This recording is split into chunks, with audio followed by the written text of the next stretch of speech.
Pernahkah kamu merasa hidupmu dikejar-kejar oleh rasa takut? Setiap bunyi notifikasi di HP membuat jantung berdebar. Nomor tak dikenal menelepon terus, dan di kepala hanya ada satu hal, utang pinjol. Jeratan pinjaman online memang seperti benang kusut. Awalnya terasa mudah, tapi begitu terikat, sulit dilepaskan. Tapi percayalah, kamu masih bisa keluar. Masih ada jalan, asal kamu berani melangkah dan mulai menata ulang hidupmu. Hari ini, aku mau berbagi 6 cara ampuh untuk melunasi hutang pinjol. 6 langkah yang bisa mengubah hidupmu kalau kamu benar-benar mau berjuang. Langkah pertama, berhenti menambah utang baru. Ini sederhana, tapi paling penting. Jangan tergoda mengambil pinjaman lain hanya untuk menutup pinjaman lama. Itu seperti menyalakan api untuk memadamkan api. Karena setiap kali kamu pinjam lagi, bunganya terus menumpuk, dan hidupmu makin berat. Aku tahu rasanya, ketika terjepit, kita berpikir, pinjam sedikit saja, nanti aku lunasi kok. Tapi kenyataannya, itu hanya menunda masalah. Jadi mulai sekarang, berhenti dulu. Blokir semua aplikasi pinjol, hapus notifikasi, dan jauhi godaan iklan yang bilang, cair cepat tanpa syarat. Ini bukan soal uang, tapi soal keberanian untuk memutus kebiasaan lama yang membuat hidupmu terikat.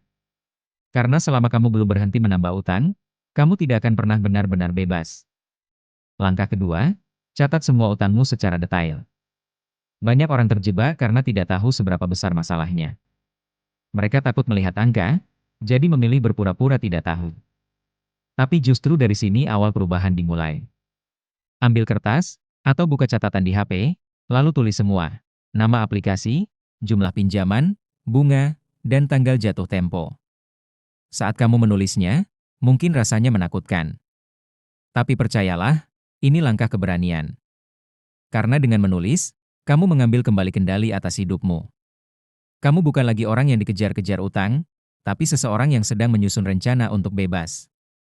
Setelah semua tercatat, urutkan mana yang paling kecil dan mana yang paling mendesak. Dari situ, kamu bisa mulai menyusun strategi pelunasan yang terarah. Langkah ketiga, negosiasi dengan pihak pinjol legal. Banyak orang takut berkomunikasi, padahal inilah kuncinya. Kalau kamu pinjam dari pinjol yang terdaftar di OJK, hubungi mereka. Sampaikan kondisimu dengan jujur, dan minta keringanan pembayaran. Jangan sembunyi, jangan hilang kontak. Karena kebanyakan perusahaan pinjol legal lebih menghargai nasabah yang berani jujur dan beritikat baik. Beberapa bahkan bersedia membantu restrukturisasi utang, menurunkan bunga, atau memperpanjang masa cicilan. Tapi kalau kamu terjerat pinjol ilegal, caranya berbeda. Jangan bayar lagi, karena bunga dan dendanya tidak manusiawi. Laporkan ke OJK atau kepolisian, lalu blokir semua kontak mereka. Jangan biarkan teror dan ancaman menakutimu.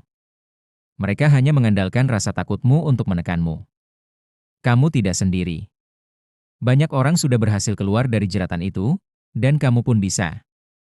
Langkah keempat, prioritaskan pembayaran berdasarkan strategi. Jangan asal bayar.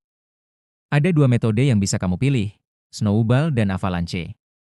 Dengan metode snowball, kamu fokus melunasi utang terkecil dulu. Saat satu utang lunas, kamu akan merasa lega, lebih percaya diri, dan semangatmu meningkat. Itu seperti menyalakan api kecil yang terus membesar di dalam dirimu. Sementara metode avalanche fokus ke utang dengan bunga tertinggi. Mungkin lebih berat di awal, tapi kamu akan lebih hemat di akhir karena bunga besar tidak dibiarkan menumpuk. Pilih metode yang paling cocok buat kamu. Yang penting, kamu konsisten. Jangan tergoda berhenti di tengah jalan. Ingat, setiap pembayaran kecil adalah langkah menuju kebebasan besar. Langkah kelima, cari sumber penghasilan tambahan dan mulai berhemat. Untuk melunasi utang, kamu butuh keseimbangan antara uang masuk dan uang keluar. Kalau penghasilanmu sekarang belum cukup, coba cari tambahan kecil-kecilan. Mungkin kamu bisa mulai dari hal sederhana jualan online, freelance, bantu teman bikin konten, atau kerja paruh waktu. Sekecil apapun hasilnya, jangan remehkan. Karena setiap rupiah yang kamu hasilkan bisa membantu menutup satu cicilan lagi. Di sisi lain, lihat juga pengeluaranmu. Apakah kamu masih sering beli hal yang tidak perlu? Kopi mahal tiap pagi, langganan aplikasi yang jarang dipakai, atau belanja impulsif karena diskon? Kurangi semua itu sementara waktu. Hidup hemat bukan berarti hidup sengsara. Itu hanya sementara, sampai kamu bisa berdiri lagi tanpa beban utang. Ubah pandanganmu terhadap uang.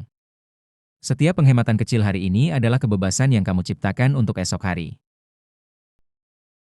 Langkah keenam, bangun kebiasaan keuangan baru. Setelah kamu mulai menata dan melihat kemajuan, jangan kembali ke pola lama. Banyak orang yang sudah bebas dari pinjol, tapi akhirnya terjerat lagi karena tidak mengubah kebiasaannya. Mulailah dengan membuat dana darurat. Sisihkan sedikit setiap bulan, meski hanya 10 atau 20 ribu. Lama-lama akan terkumpul juga. Idealnya, dana darurat cukup untuk menutupi pengeluaran 3-6 bulan. Dengan begitu, ketika ada keadaan darurat, kamu tidak perlu pinjam lagi. Lalu, biasakan mencatat pemasukan dan pengeluaran. Catat semuanya, sekecil apapun.